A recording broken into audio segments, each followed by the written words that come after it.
దానికి ప్రత్యేకమైనటువంటి విషయం ఏంటంటే యేసు ప్రభును పరిచయం చేయటానికి ప్రధానమైనటువంటి ఉద్దేశం.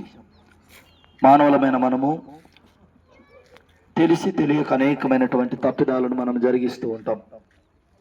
ఈ క్రమంలో దేవుడు ఇచ్చిన ఒక విషయం ఏంటంటే గమనించాల్సిన ఒక ప్రాముఖ్యమైన విషయము, దేవుడు మానవుల్ని ప్రేమించి తన కొరకు జీవించమని సెలవిచ్చాడు.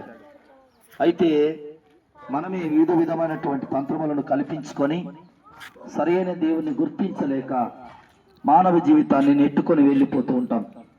దేవుడు కోరుకుంటున్న ఒక విషయం లేదా కోరుకున్న ఒక విషయం ఏంటంటే నిజ దేవుణ్ణి గుర్తించాలి అన్నది దేవుని యొక్క ప్రాముఖ్యమైనటువంటి విషయం. ఆ కారణం చేత మనమందరం కూడా ప్రభు అయినటువంటి యేసుక్రీస్తునందు విశ్వాసం ఉంచాలని ప్రభు పేరిట మీకు మనవి చేస్తూ ఉన్నాం. ఒక విషయాన్ని గమనించండి, యేసు ప్రభు మతం మార్చడానికి ఈ లోకానికి రాలేదు, కులం మార్చడానికి ఈ లోకానికి రాలేదు. మనల్ని పరలోకానికి చేర్చడానికి యేసు ప్రభు ఈ లోకానికి వచ్చారు.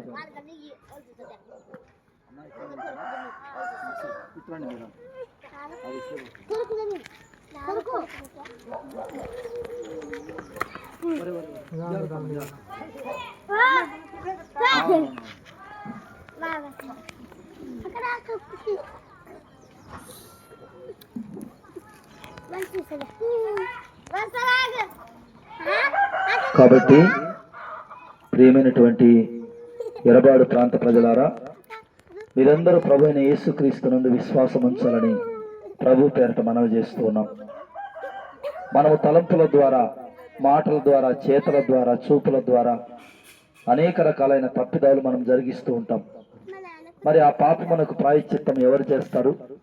అందుకనే యేసు ప్రభు శరీరధారిగా 2000 సంవత్సరాల క్రితం ఈ లోకానికి వచ్చి ఆయన మరణించి సమాధి చేయబడి తిరిగి లేచి మరలా మన కొరకు రాబోతున్నాడు.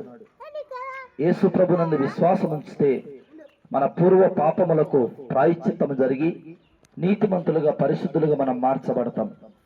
నీతిమంతులు, పరిశుద్ధులే పరలోకానికి హక్కుదారులు. ఈ లోకం అశాశ్వతమైంది, పరలోకం శాశ్వతమైంది.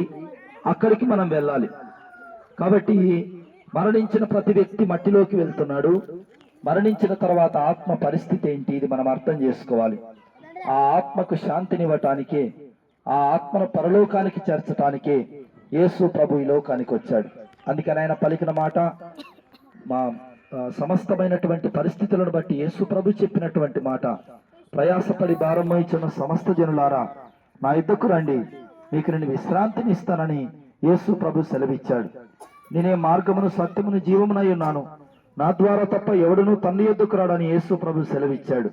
నా మాట విని నన్ను పంపిన వాని యందు విశ్వాసముంచువాడు నిత్య జీవం కలిగిన వాడు.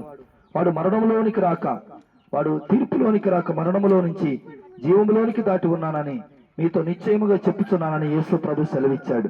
కాబట్టి ఈ విషయాన్ని గుర్తించి మనమందరం యేసు ప్రభు నందు విశ్వాసం ఉంచి పరలోకం కొరకు సిద్ధపడాలని ప్రభు పేరట మీకు మనవి చేస్తూ ఉన్నాం. ప్రార్థన చేసుకుందాం. పరిశుద్ధ స్తోత్రాలు. ఈ ప్రాంత ప్రజలను దీవించండి, ఆశీర్వదించండి, మంచి ఆరోగ్యాలు ప్రసాదించండి, వారి చేతుల కష్టాన్ని దీవించండి, రాకపోకల్లో మీ తోడుబాటునివ్వండి. ఇంతవరకు ప్రేమించిన విధానమును బట్టి మీ కృతజ్ఞతలు చెల్లిస్తూ ఈ ప్రాంతంలో ఉన్న ప్రజలందరినీ దీవించి మంచి ఆరోగ్యాలను ఇవ్వమని లోకరక్షకుడైన యేసునాథుని పేరట ఈ ప్రార్థనను సమర్పించి వేడుకొనుచున్నాం తండ్రి.